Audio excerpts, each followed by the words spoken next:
Hi guys, कसे तुम्ही? चला तर आपण अशी छानपैकी पावभाजी बनवूया. मुलांना खूप आवडते. चला तर आपण कराय घेऊया.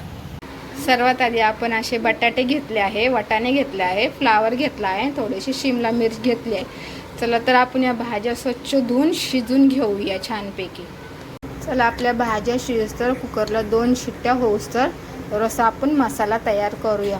आपण कांदा चॉप करून घेतला आहे बारीक असा. टोमॅटो आपण पिसून घेऊया.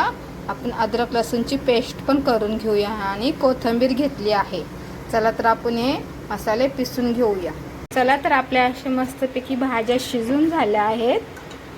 आपण भाज्या आता या मॅश करून घेऊया. सगळ्या मस्तपैकी छानपैकी मॅश करूया. चला तर आपल्या भाज्या अशा मॅश झाल्या आहेत. पण आता कराय घेऊया. कढई घेतली आहे, तेल गरम झालं आहे आपलं छानपैकी. चला तर आपण सर्वात आधी असा चॉप केलेला कांदा घालून घेऊया.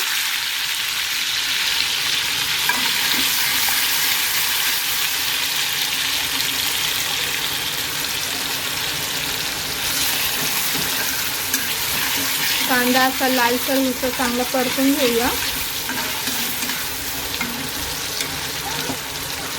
अद्रक लसूणची पेस्ट केली आहे आपण अद्रक लसूणची पेस्ट पण टाकूया.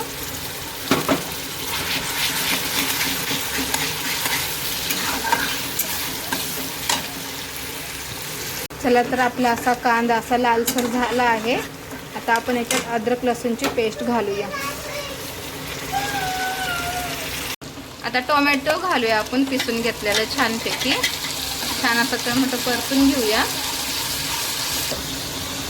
थोडीशी लाल तिखट घालूया.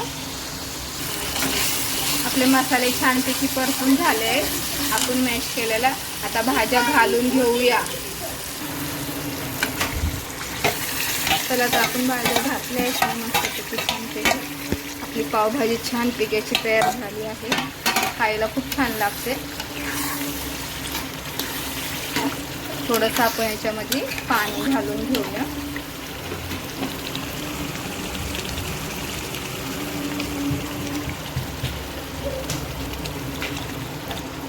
आता आपण भाजीला उकळी फुटू देऊया.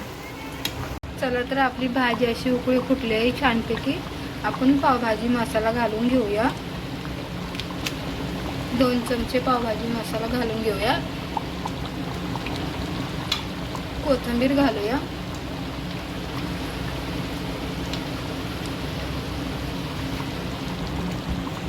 मीठ घालून घेऊया.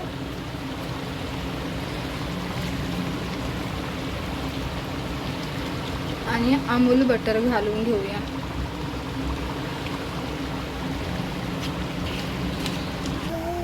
चला तर आपली अशी छानपैकी पावभाजी तयार झाली आहे.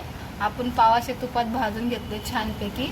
तुम्हाला भाजी आवडली असेल तर नक्की लाईक करा, शेअर करा, कमेंट्स करा आणि सबस्क्राईब नक्की करा. थँक्यू.